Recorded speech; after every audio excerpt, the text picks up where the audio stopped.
needed is a single, a run out missed.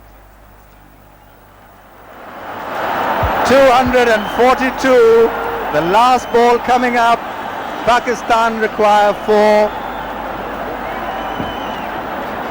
And the crowd here now on their feet. Can you ever have a greater finish than this between these two traditional rivals? As I said, India have played magnificently. Pakistan have played magnificently.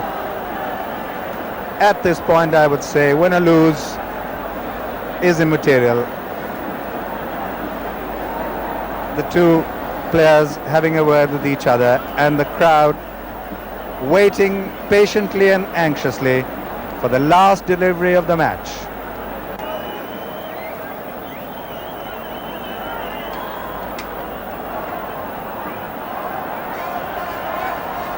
The last ball coming up, 4 runs required.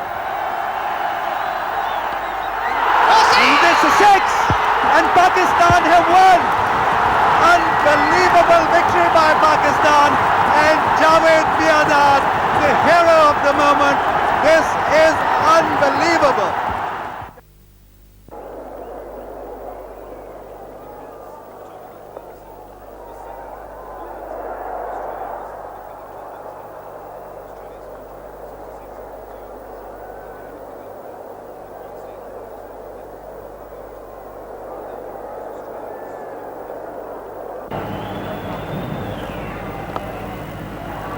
As well struck, and they have gone for a run, and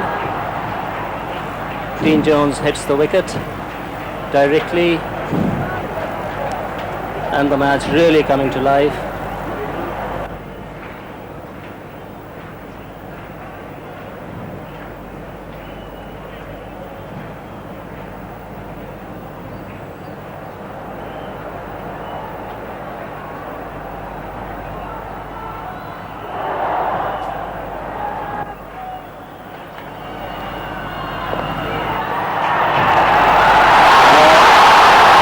Misfielding, and not trying to do this in McDermott.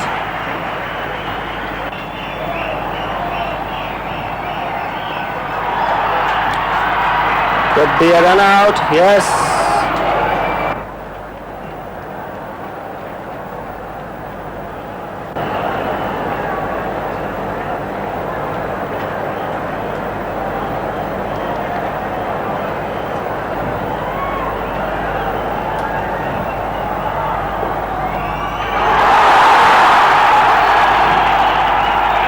Fetching 2 runs. Can Mananda keep his cool?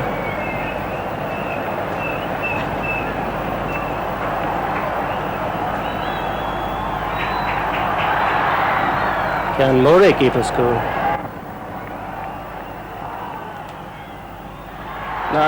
Very neatly tucked away, and he'll get at least 2 there. And in a situation which could demoralize players much more experienced and much better at the art of batting than he.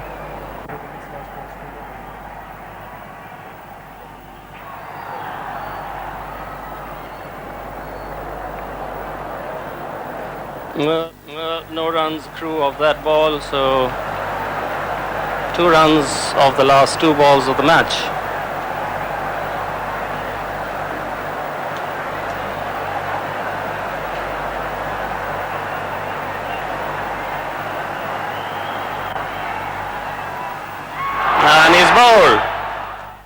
Patterson's bowling figures, and I think he has finished his stint of 10 overs. 10 overs, 1 maiden, 2 for 51.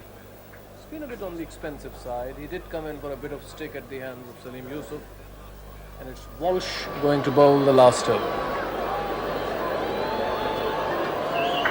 6 deliveries left. Walsh to Abdul Qadir. That's driven towards deep mid-on. They will go for the second, or they won't. No, they won't. There was no way that they could have got 2 runs. 13 now required, 5 deliveries to come, and it's Salim Jafar facing Walsh.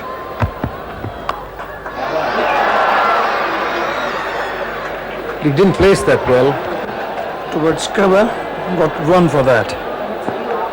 205 for 9 Pakistan. 12 still needed and 4 deliveries to come.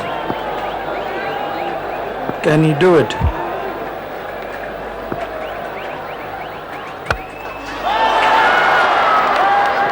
Gets one of them.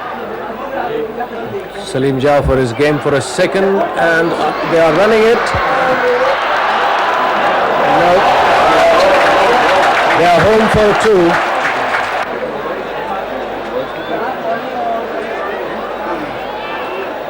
$207 for 9 now. Great tension all around the ground. Crowd staying on. Walsh to Abdul Qadir. That's up in the air. Is it going to be a 6? Over long off. Umpire Woodward signals the 6.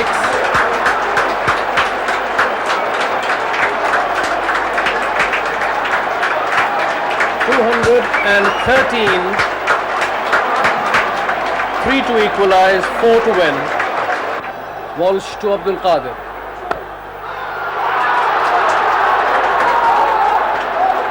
They're going for the second. 215. 2 required to win, 1 to equalize.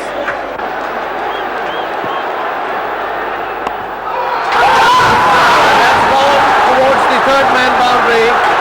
And Pakistan have won. What a tremendous victory for Pakistan. Cricket has always been an unpredictable game. One-day matches even more so. There's no second innings to get back in the game.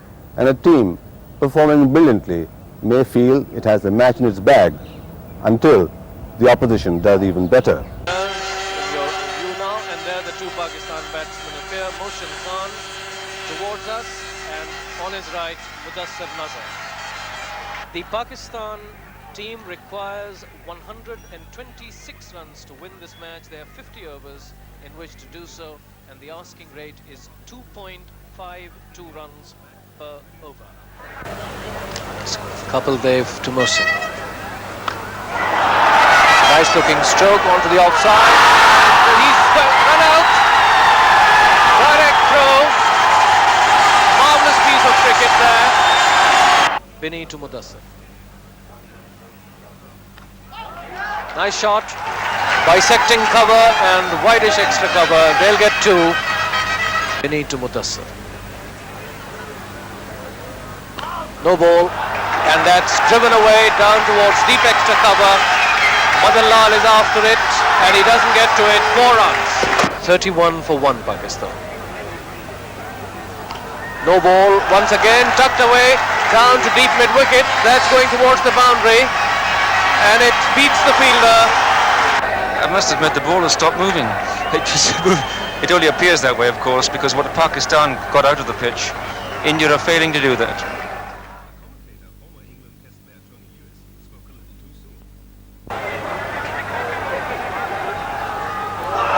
And he's out! Brilliantly caught by Gavaskar in the slips. Beautiful catch. Mudassir is out. Stint of 6 wickets for 14 runs, and that one's up in the air, and Gavaskar has caught him. Another brilliant catch, off the gloves possibly. Certainly make amends for his lapse with the bat. There is diving to his right. Beautifully taken. Ashraf facing Sivarama Krishnan in the 16th over. Up in the air, and he could be out. He's gone. That ball turned, got his gloves possibly or the top of his handle, and Pakistan have lost their 4th wicket. What a close contest it has now become.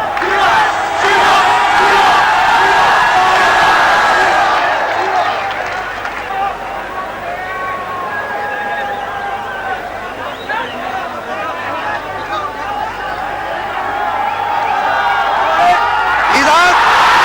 Stumped. Imran going down the wicket. He's beaten,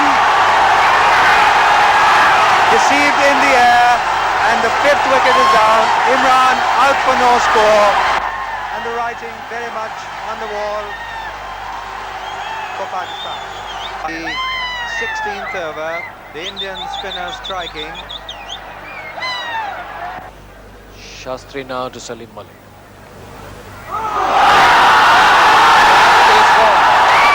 Straight to Gavaskar. Very grim expression on their faces. Up in the air, and he's out caught at first slip.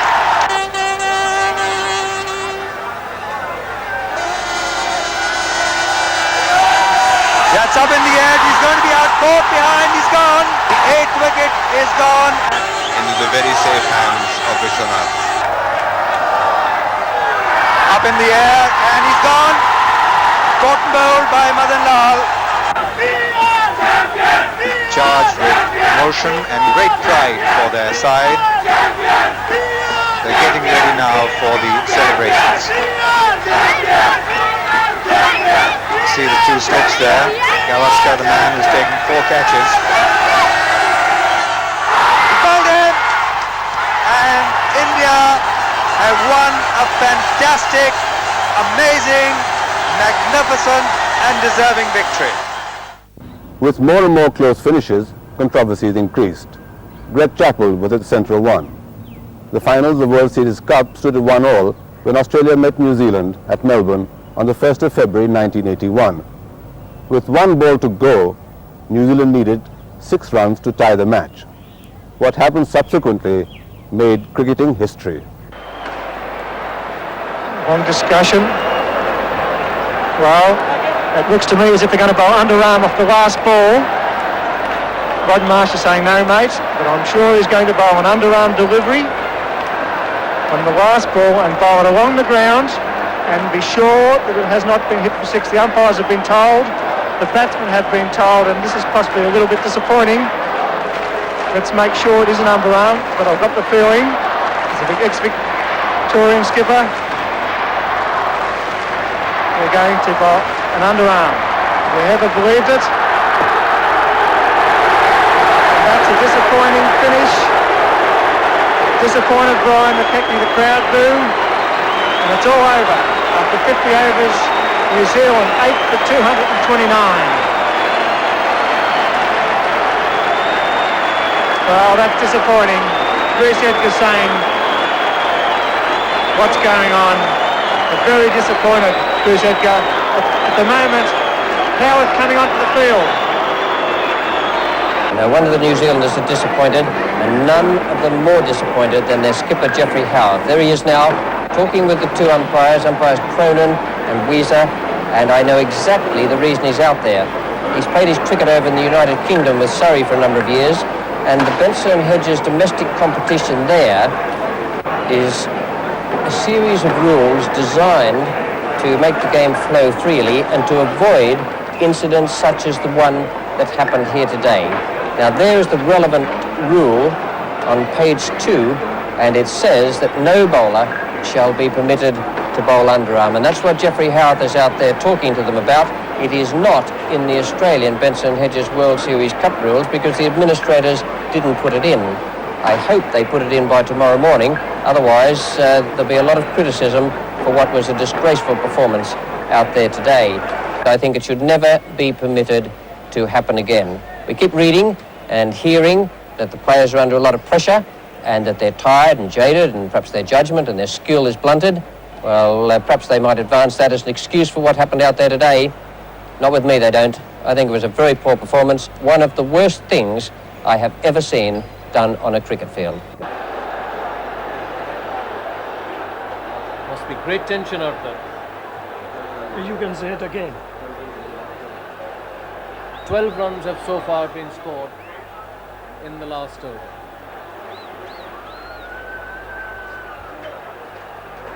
Walsh now to Abdul Qadir. The field has come in. Well, yes, that's a warning to Salim Jafar, I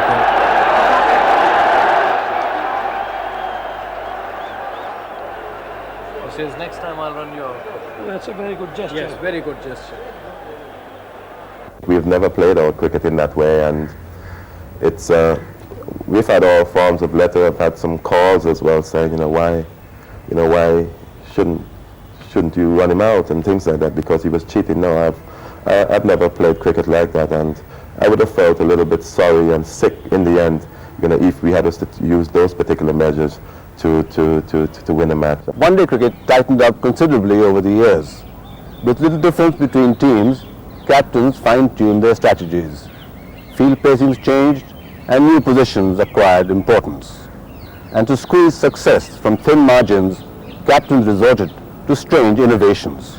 And he's hit that in the air. They're going to take 2 runs. 2 runs, and it's all on the last ball because it needs 3 runs. And Mike Brearley giving everybody the talk here. And even David Burstow, now look at this, is coming back. Now this is absolutely amazing. I've never seen anything like this before in my life. If there's a place to win it, it was with the nick, I think, and that's why he's dropped him down. But the Sydney crowd, a few hoots coming from it. They're not impressed with these field placings. And they couldn't have done this, of course, with those restrictive circles. It's all on the last ball. It's going to be 1. And it's clean bowled round his legs. England have won by 2 runs. West Indies needed 199. They're all out for 196. Ian Botham taking that last wicket. The rules for a one-day game are vastly different from those of a test match. For instance, there is a restriction on the number of overs per bowler. There's also a fielding circle within which a specific number of fielders have to remain during specified periods of play. And the umpires are pretty quick to penalize a bowler when he strays even a little away from the stumps. And the different departments of the game have also adjusted to the frenzied pace of one-day cricket. Batting has become more cavalier, bowling more restrictive. And he's gone for him again. There's an appeal. Not out, says the umpire. Gregg Chappel is still there, yet to get off the mark. And he does it in the most beautiful style one could expect. Pakistan starting to build up quite a nice opening attack.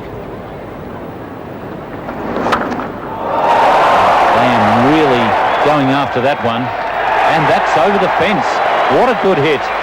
Border to Richards. There goes with Richards, trying to dominate the bowler. Well, the most important effect it has had on cricket is running between the wickets. I mean, I've seen the change come right in front of me. When in 1971 I first came into international cricket, one never saw the sort of running in between the wickets that's subsequently taken place, and that's only because of one-day cricket, where you actually drop the ball and you run.